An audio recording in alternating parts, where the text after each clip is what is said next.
Assalomu alaykum, sizlar bilan Suhrob O'zbisaidov kanali. Demak, bugungi video obzorimizda nima haqida gaplashamiz? Bugungi video obzorimizda sizlar bilan Jeffrey Epstein, ya'ni Epstein va uning fayllari, Epstein fayllari va ho'kizo umuman Epstein haqida va uning fayllari haqida gaplashamiz. Bilasizlar, hozirgi vaqtda trend bo'lyapti va ho'kizo, trend va ho'kizo odamlar uchun ko'p qiziq bo'lgani sababli men ham sizlar uchun o'zimdan izlanishlarimdan kelib chiqib, albatta foydali informatsiya va ma'lumotlar berishga harakat qilaman.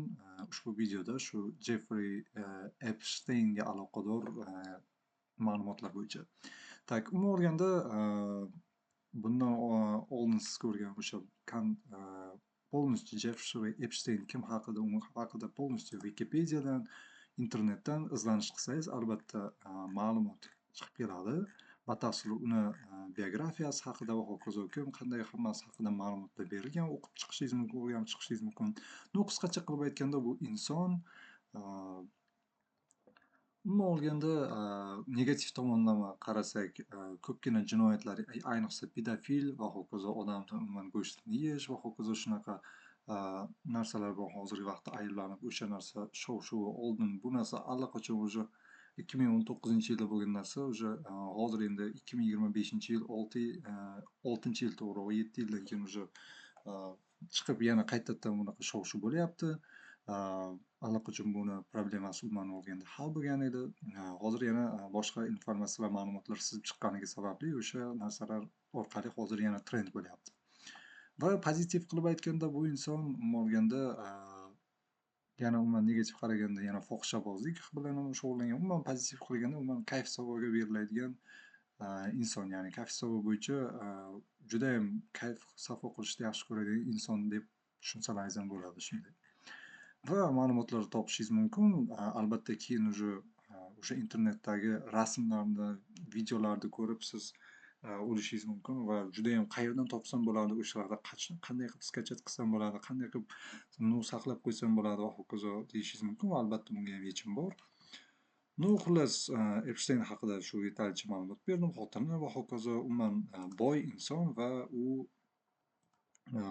o'zidan boyroq siyosatning eng zo'r dominantlari, ya'ni davlatlar prezidentlari va hokazo boy insonlar, Bill Gates, Elon Musk va hokazo shular bilan shunchaki tanish bo'lmagan, juda ham yaqin tanish bo'lgan va uni orollari va hokazo izlansangiz albatta kelib chiqadi. Va shu endi o'sha videolarni sizlarga qanday topishni o'rgataman. Epstein file downloads deb qidirasizlar va shundan birinchi sahifada Department of Justice, o'sha Justice Department, Amerikani o'sha United States of Department, ya'ni o'sha Amerika Qo'shma Shtatlarini Justice Departmentidan allaqachon bu fayllar bo'yicha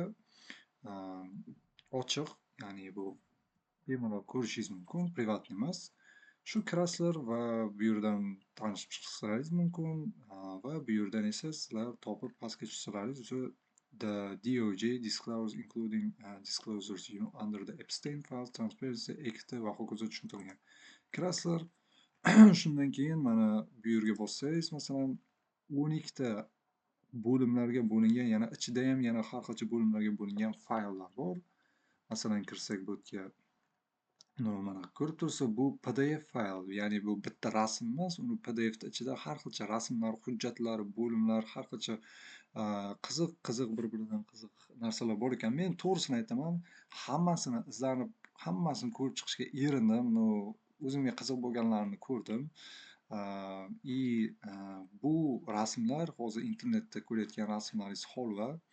Albatta sizlarga agar qiziqsangiz, uni istoriyasi va hokazo, uni ma'lumotlariga qiziqsangiz, batafsil hammasini izlanib ko'rib chiqaysizlar va meni aytdi deysizlar, garantiya aytaman, что chindan ham barcha rasmlari, hujjatlari, ma'lumotlari bor.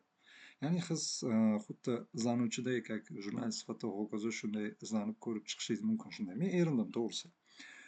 Har xilcha 18+ rasmlar bor.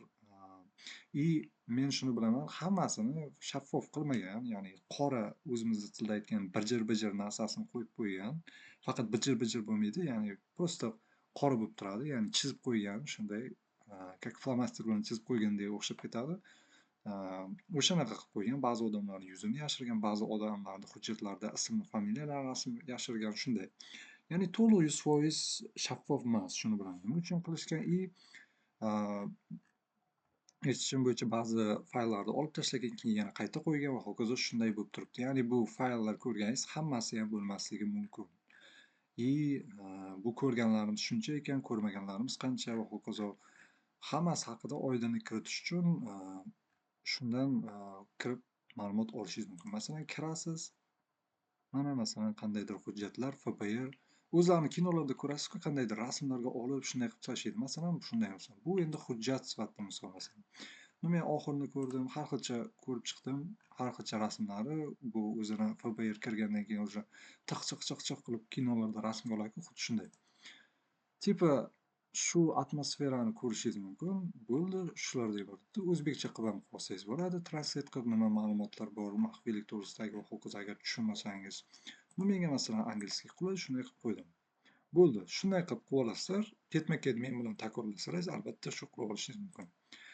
Va memorandum, farmon va hokazo ko'rib chiqishingiz mumkin. O'sha narsalar nimalar bo'lgan, protokollarni hammasi haqida shu barcha Jeffrey Epstein haqida ma'lumotlarni o'sha mana shu sahifadan topishingiz mumkin. Shunday mana.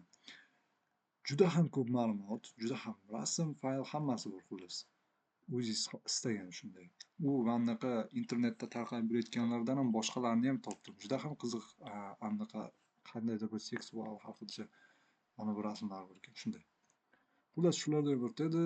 Qandaydir savollaringiz bo'lsa, kommentariyada qoldiringizlar. Gaplaringiz bo'lsa, qandaydir takliflarmi yoki shikoyatmi yokida tanqidlarmi, umuman olganda video yoqqan bo'lsa like, yoqmagan bo'lsa dislike, keyin kanalga obuna bo'lib qo'yishni unutmaysizlar. Qo'ng'iroqcha tugmachasini bosib qo'yingizlar. Har bitta yangi videolarni birinchilaridan bo'lib ko'rishga muvaffaq bo'lasizlar va do'stlaringizga ham yuborib qo'yingizlar. Menga qolsa barchasiga yuboringizlar yokida o'zingiz biladigan, shunga qiziqadigan do'stlaringizga yuborib qo'yingizlar. Shulardan iborat edi. Sizlar bilan Suhrob edi. Xayr-salom qo'yingizlar.